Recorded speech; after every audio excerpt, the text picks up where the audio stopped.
Hi, I'm Jalen Warren. This is my channel, Jalen Warren Truth, and today I'll be doing an interview on a teacher here at South Emerson by the name of Mr. Rhodes. Enjoy the interview. How we doing? Just record it? With this, do I have consent to use this video in any way possible? Any way possible? Yeah.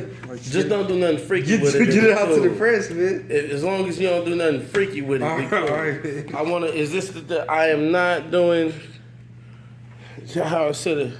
Yeah. As long as you use this for nothing, you know what I'm saying, nothing weird. Educational purposes only. All right, there we go. We good. You ready? Yeah, for sure. All right. Name? Drew Rhodes. Birthday? January 13, 1985. If you ask me for my social, bro, I'll run you this fade real quick. What's your birth sign? I'm a Capricorn, fam. Okay. Where you from? I mean, I'm from Oklahoma City. You know what I'm saying? I guess originally you can say I was born in the state of Massachusetts for a year. No, I'm kidding. It's 1:36. I'll walk you out there a little early. Give me like 4 minutes, 5 minutes for that say something. What do you love to do in your free time? In my free time, man, I love being a father. It's beautiful. Fatherhood is amazing. I love freestyling, listening to music. Recently, I've taken up 2K. You know what I'm saying? Trying to get my player right, so I do that sometimes. Okay. I want to let you know these carried questions are just random. Yeah, okay. What is your favorite memory at 10 years old?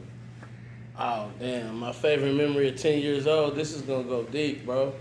I'm sitting in my house, man, and it had been, I think, 2 straight years since I seen my pops. He said some sort of, another one of his little lies or whatever about, you know, whatever he had going on. And, bro, I came home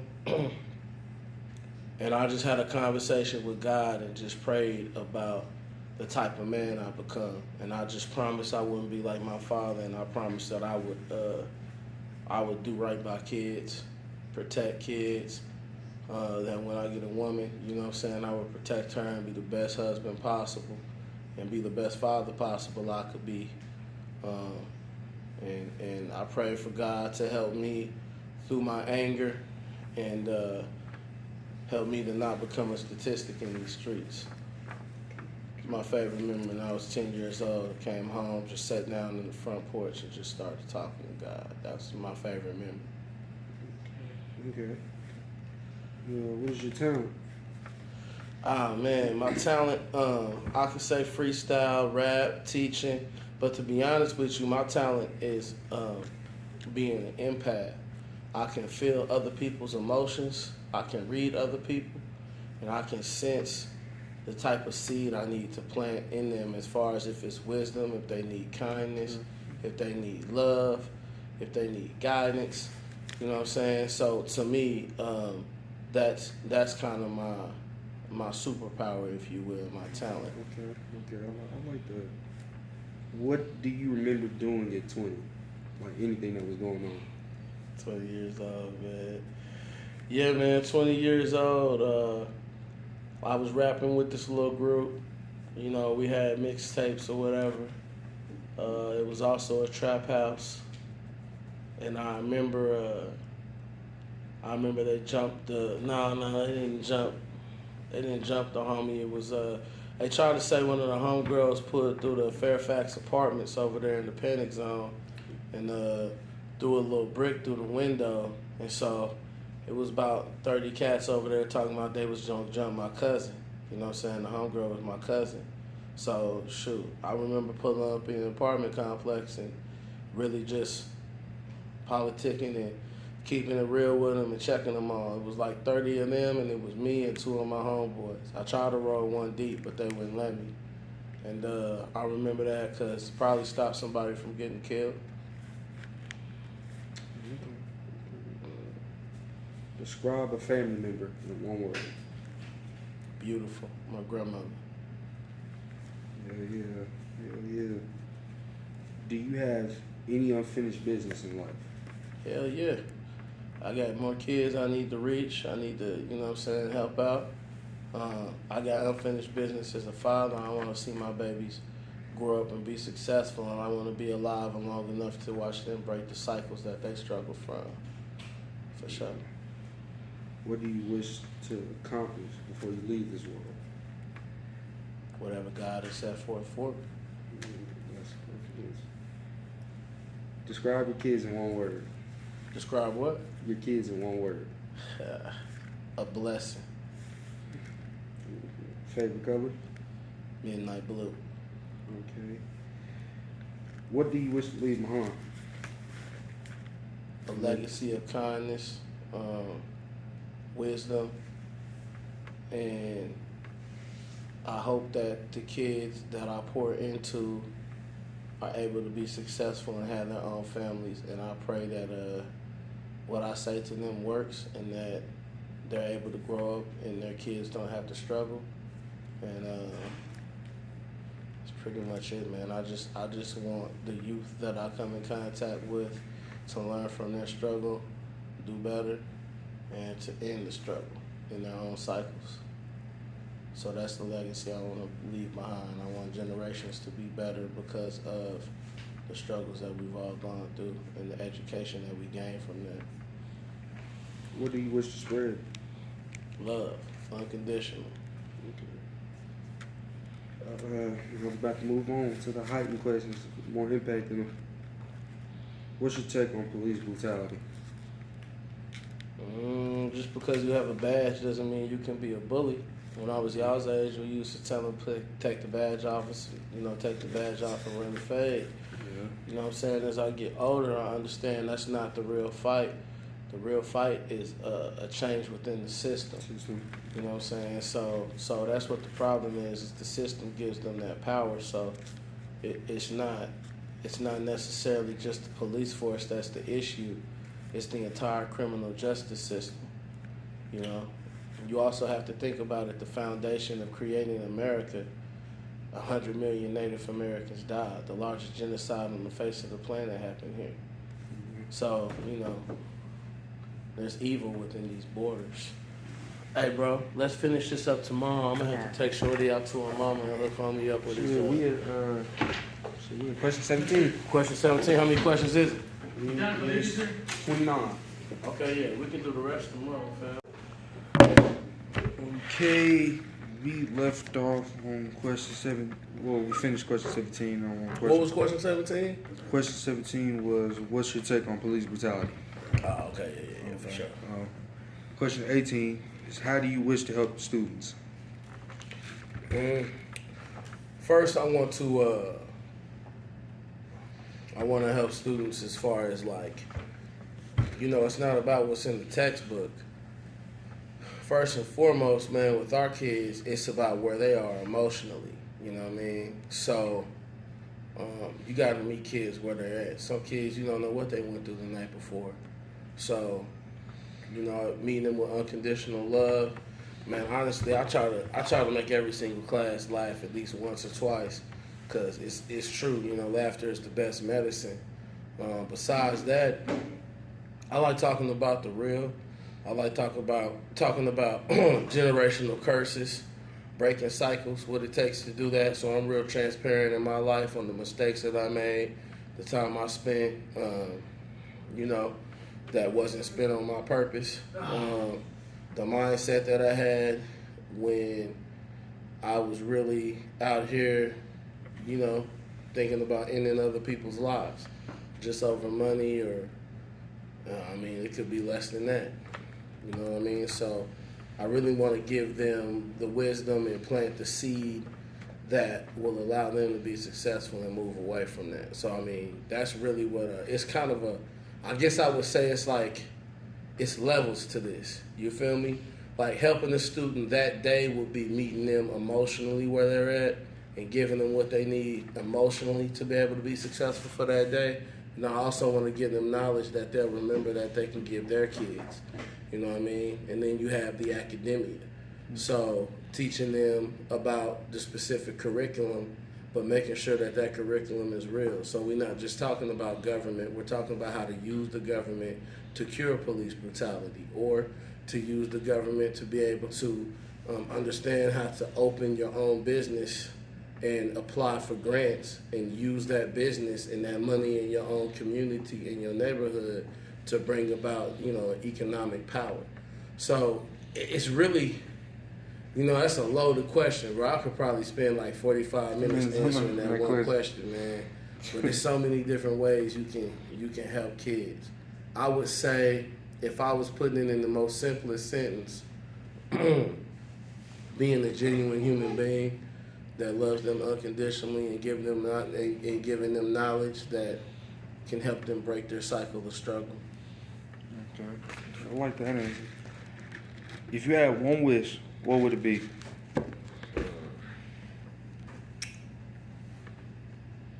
That's tough. I think I wouldn't want to change anything in my life, because I wouldn't be who I am had I not, gone through this. I can't lie. I sure miss my grandparents, man.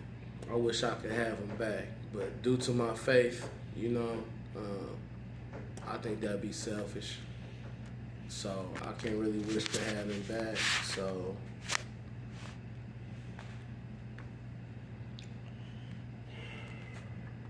I think if I was to think about it really deeply and answer this question on if I had one wish, I wish everybody would just be able to focus on their purpose throughout their life and not get caught up in all the riffraff. You know what I'm saying? I think the more people that you have focusing on purpose, the more all the foolishness goes away. You don't have time for racism. You don't have time for banging. You don't have time for all of that, because you're about your purpose. And we all know that none of those things have to do with purpose. It has to do with ignorance. So I would probably say my one wish would be for everybody in the world to move on purpose. First and foremost, purpose, faith, and love, for sure. That makes complete sense. All right, this question takes a toll. If you had to give a speech for world peace, what would you say? Oh man, that's deep. If I had to give a speech for world peace, what would I say? Oh.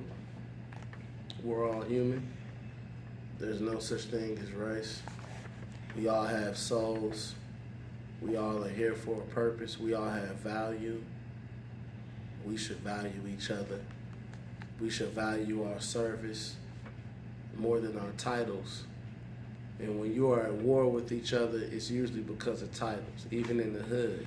You know what I'm saying? Like, I'm from neighborhood this, I'm from 87 that, you know what I'm saying?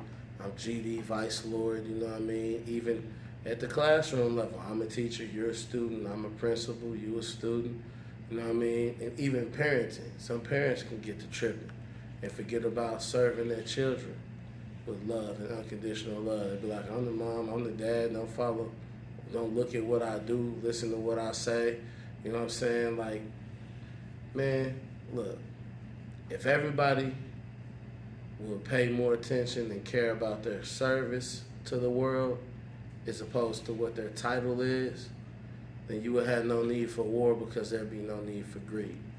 Because if you're greedy, that's the opposite of serving somebody. So I would say that, but probably in a different way, you know. Okay. But, you know what I'm saying, basically that's the point I would try to make. Hey, all right. Would you and could you, if you could, would you and could you run for mayor of Oklahoma? Well, be governor for Oklahoma and then mayor of Oklahoma City. And nah, man. And I'm gonna be honest with you why, because I ain't no politician, bro. I'm not a politician. I'm not finna play the games. I'm not about to sit up here and like go through the Republic process and watch people not have representation for the simple fact that they're ignorant to how the representation process works, or because they have no economic power in the process. I'm not doing that. I'm not about to sit in a room full of people who value that either. I'm an educator, man. You know what I'm saying? Like, that's just what I do. So wherever that takes me, that takes me. What I want to do is I want to be a principal. I want to open up my own school. I want my school to meet emotional needs and also academic needs. I want to provide children with the ability for the first time for them to own businesses, the first time for them to own real estate, and the first time for them to be able to attend college. And I want to have those same alumni come back and network with the kids so that whenever I have kids that are in high school, they can provide those kids jobs. You know what I mean? They can keep them off of the streets. We can have our own, we can have our own community and model a school like that, and then take that model and take it to every hood in America so that kids can start understanding and families can start understanding the economic power behind their children owning businesses in their own neighborhoods and what that means when we don't have to keep asking all these other people for permission. Y'all need to be the ones that are the politicians, not me. I'm 38 years old, and if somebody says something out of pocket about my community, there's a very real chance I might slap them in the mouth. Yeah. So, young people are the ones that make the world better because young people are the ones that are closest to the kingdom. You guys are the ones that can see things and just be like, nah, I'm not going for that. That's not right at all. I've been here 38 years, so there's some things I see where I'm just like, man, that's crazy. But when I was younger, I was all about that life. Like, if a teacher was coming at me sideways on some racism type stuff, it wasn't nothing you could say to me. So you guys don't deal with the outright racism anymore, but there's still these systems that exist that you guys need to become a part of so that you can change. So, I mean, yeah, I wouldn't want to be a politician, man. I'd rather be a leader of the community in a sense like that, and then eventually be a professor and teach other teachers to teach like this and just widen my sphere of impact so that way, like I said, you plant those seeds and the right schools do the right things in these neighborhoods. You never know, man. 25 years from when you open up a school like that, you might not have any more gang violence. You might not have any more street violence. So. Okay. We digging deep into these questions. How do you think school funding should be used? Whatever's best for the kids. That's always the answer. Yeah. Whatever students need, whatever's best for the students, that's what needs to happen. It doesn't need to go. If it's better for them to have excellent teachers, you can't get an excellent teacher for $42,000, and you need $57,000 to get those kids the best teachers. Pay those teachers what they deserve. You know what I'm saying? If the kids aren't doing as well as you would want to in testing, maybe the test is the problem and not the kid. Yeah. Maybe funding shouldn't be attached to testing. Maybe funding should be attached to what the students need. Maybe students should actually be able to be listened to and have a voice and say and how their funding moves so you can really learn what those students need. But we don't do that. We listen to the politicians and we listen to policy. And policy does not listen to students. They think they know everything, and that's because they believe in their title and not their service. If you believe in your service, students will have more of a voice. Definitely true. That was a personal question I wrote. Hey, bro. George. All right, another question. This is really going deep now. How do we lower youth incarceration? Education. Appreciate it. No problem, bro. We leave that door open when you out there. Education is always the way because, when you're in poverty, it increases the likelihood of being incarcerated, especially if you're a minority. So education is the number one escape from poverty, and it's the number one escape for all these statistics that we speak of. And I say that coming from a group of 6 black young men. None of us having fathers except for one. One of us had an active father in their lives, but you know what I'm saying? The rest of us, nah. You were talking about either passed away or just not present for whatever various reasons. But, you know, we all kind of just stuck to each other, helped each other, talked to each other when we needed to. And shoot, we graduated from college. You know, we out here in business. Got some homies in college still. I got some homies that didn't finish college, but I'll tell you what we're not dead at 22 years old. And none of us have been locked up. I ain't gonna lie to you. We probably been in custody. We ain't been locked up. We ain't been in prison. Okay, now we about to get into another deeper question. Describe the school administration in 5 words. This school's administration? Any school administration. Well, this school's administration, I don't know about 5 words, but this school's administration, beautiful and blessed. And I say that because Mama Lewis, man, she's all about kids, and she's not about going by district policy. She's about going for what's best for students. So I love that. Now, you know, I've been in another school where I would say school to prison pipeline. I would say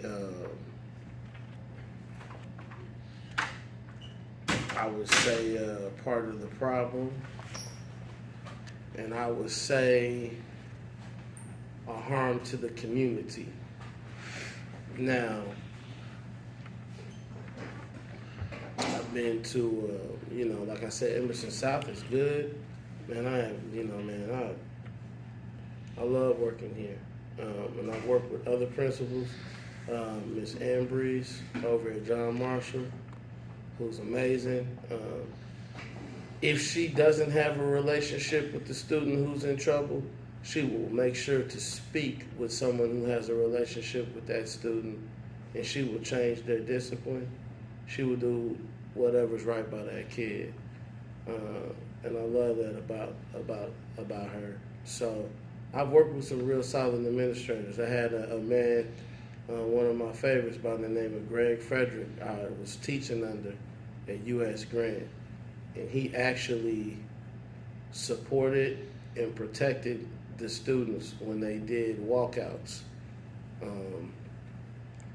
He let them know that he was proud of their activism and that he was proud that they believed that their education could make a difference in the world. And, those are the type of administrations we need. The other individuals that I work with that I don't agree with, that I had the negative conversations about or the negative words about, I'm the type of person where I'd rather speak with them in person. I don't like having a lot of people's name in my mouth if it's something negative. They know how I feel about them. So I won't come out and just say their names specifically, but I will say that I think they're a detriment to their kids, and I think that they cause more harm than they cause good, and I believe that's because they believe in their title and not their service. That's true. It is powerful. Mm-hmm. All right, this one's mainly about you. What made you step into the classroom? God, nothing but me. My grandmother's prayers kept me right when I was out there acting the fool. My grandpa's lesson and wisdom really helped me learn how to teach. All of the struggles that I went through helped me be able to identify, students when they're going through problems. So it helps me be able to kind of learn what they're going through, be able to reach them. So nothing but God. To God be the glory. Yes, sir. What is the goal on getting the administration to listen?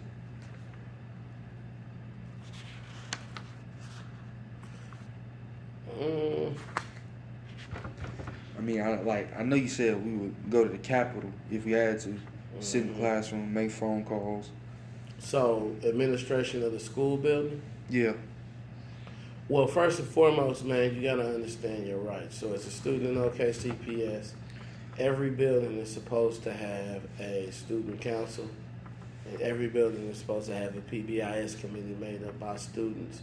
Those students are supposed to be able to talk about incentives or rewards when kids are doing the right thing, and they're also supposed to talk about um, student climate, if students are feeling respected or not, and they're also supposed to talk about discipline, and if students feel like discipline is fair, and if discipline is effective. So that needs to happen in every single school building. So for that, we wouldn't need to go to the Capitol. The Capitol situation is more so for, your major legislation that directs schools. So your state testing and how funds are attached to testing. That's something you want to protest at the Capitol. Okay. You care to get into that a little bit more? By which part? The funds and state testing being attached to each other. Well, yeah, man. I mean, that's just that's policy. That's poor policy that they had whenever we were figuring out that the economy was on the downturn. China and many other developed countries were showing that they had stronger educational support than us, and their statistics were showing that their kids are doing better in math, their kids are doing better in language, their kids are doing better in comprehension, and that eventually what that means is that they will take over business. So what that means is that these areas that have this education that's better than America, eventually they'll be able to take over business, which means money will come out the pockets of Americans. So they decided, well, how do we measure student learning? And everyone decided we will measure student learning by test. And then we will say, if this school doesn't pass these tests, then the government can come in and take over this school, okay? And we can take funds away from this school, or we can give funds towards this school based on the test. The problem is that not every kid is going to do well on a test.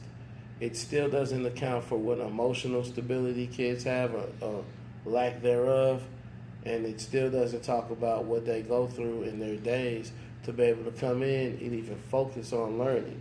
Because had you had people go through the science of what the brain goes through when it goes through trauma, you would see that largely in the inner city, kids are in trauma responses, and when you're in a trauma response, your brain cannot learn.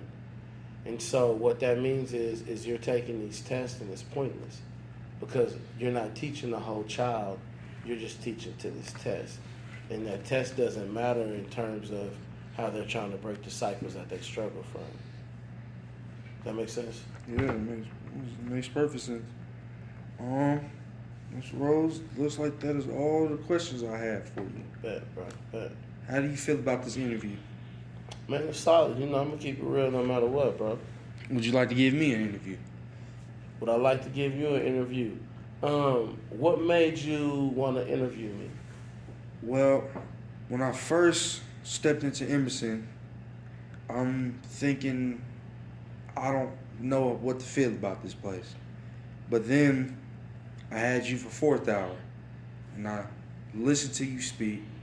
I listened to you about you care about us as an educator, seeing us strive for success, getting out there and making something of ourselves. That's why I felt the need to talk to you and learn more about you through this interview. That's what's up, man. That's what's up. I appreciate that, bro. I appreciate that. I appreciate that love. What do you think about what students need to be heard on most in schools? If there was one subject you could point out, like whether it be student learning, discipline, relationships and respect with other staff members, how to be successful. Like, what is one thing you would say students should be heard on? If it's like the most important thing, what would that be? And all my years coming to school with friends, and they say it'd be goals. It'd be good, like, cause, like you said, you was in the streets at a point in time, and I still know some people that's in the streets at a point in time. And they come to school, but I don't see them if they got a plan or not. And I want to help them on that. And most young people like myself need a plan, cause I've heard here's the real thing. It's sad, but it's real. College ain't for everybody. Facts. That ain't sad. That ain't a sad deal. That's real. Real, yeah. College ain't for everybody, and people want to do something after that. And I think if people was helped to set up some goals, we get there quicker. So building students' visions Yep. based on their circumstances. Yes. Gotcha. Okay. And if you had one wish, what would that one wish be? Peace and harmony. That's what's up. Just quiet. Peace and harmony. Any human can just walk up to another human, ask them, "Hey, what's your name? How you doing? What's going on?" Okay, bet. Now I'm finna get into the deep questions, man. You gotta be ready for these. You hear me? All All right. You got 3 boxes of cereal. right. Okay. You got Cinnamon Toast Crunch, Fruity Pebbles. All right. And hold on, bro. What else? Let me see. I'm gonna go with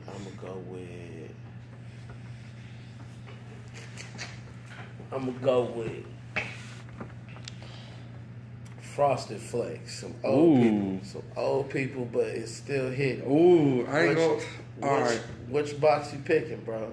All right. You said Cinnamon Toast Crunch, Fruity Cinnamon Toast Pebbles, Crunch, and Frosted Flakes. Fruity Pebbles and Frosted Flakes. Okay. Me and my mom, she would always cut bananas up and put it in my Frosted Flakes. Yeah, let me see. I was gonna lie, it hit, but my cereal always got so damn soggy too quick. Yeah, okay. So when you pour the milk, that's when you gotta eat it. You gotta eat it immediately. Me and my brother grew up on Fruity Pebbles. It was in the morning on Saturday when we wake up watching cartoons and with pajamas on front eating sweet. Now, when I got older, I had to learn about Cinnamon Toast Crunch. That's an adult cereal. Delicious. Then after you eat the cereal, you drink the milk because the cinnamon. I'm gonna have to say Cinnamon Toast Crunch. Ooh, that's the one. Okay. All right, this is the next one. All right. Waffles, French toast, Ooh. or pancakes? I was growing up. I love pancakes. Don't get me wrong. Yeah, I'm a But pancakes. I'm older now, so I like more variety of pancakes. But Okay. I like French toast. It's got to be hitting though. Oh yeah, I'm talking about the best. Yeah. The best of all 3. But Which one you pick? waffles. Yes, sir. I like waffles. You know, my entire day is being like living. I've never ate at the Waffle House. You haven't eaten at Waffle House? I couldn't tell you. Boy, let me tell you something. It's the most delicious ratchet food. You hear me? That's why people. If you ever watch a Waffle House fight, look at the people eating their food. Oh, I see the Because fight. you'll see people get up, but they'll get up with their waffle. Like it's like, hold on, they fighting, but hold on, bro, I still got 4 bites left. Man. You hear me, bro?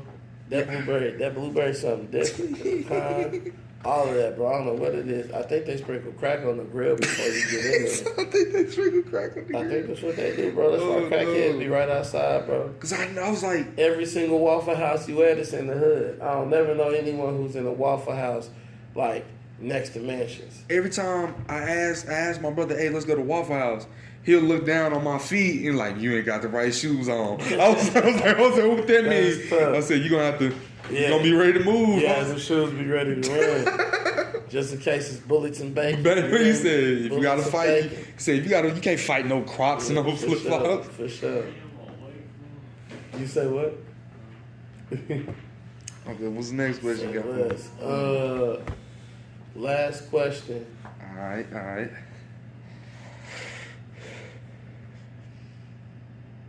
what person means most to you in your life? And why?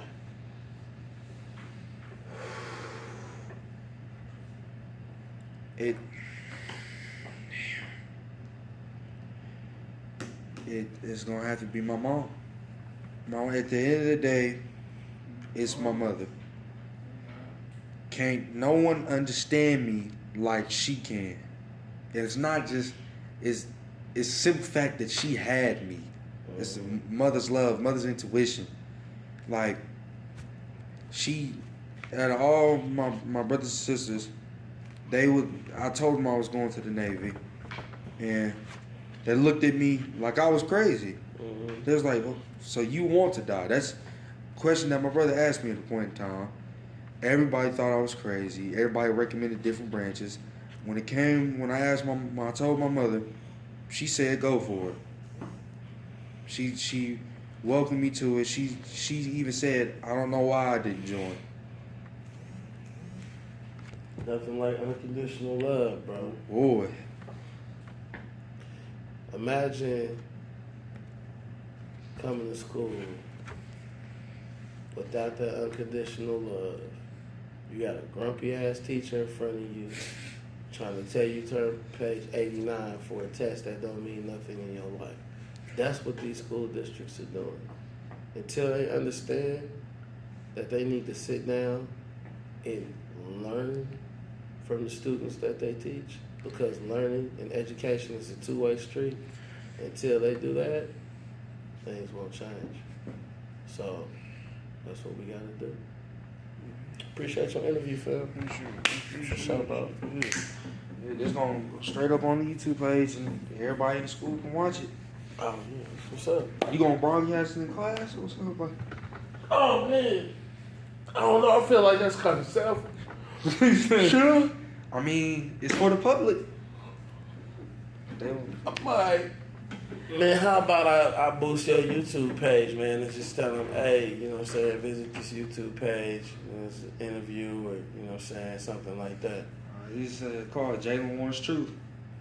It's the truth on about life, about me, about others, about the inside of things. Yeah, for sure. Try to get the bigger picture. For sure. Yeah, I definitely do that, man. Feel like if I was like, hey, y'all watch my interview today, they're gonna be like, man, what the fuck? Hey, didn't see you there. Hey, did you enjoy the video? Well, who cares?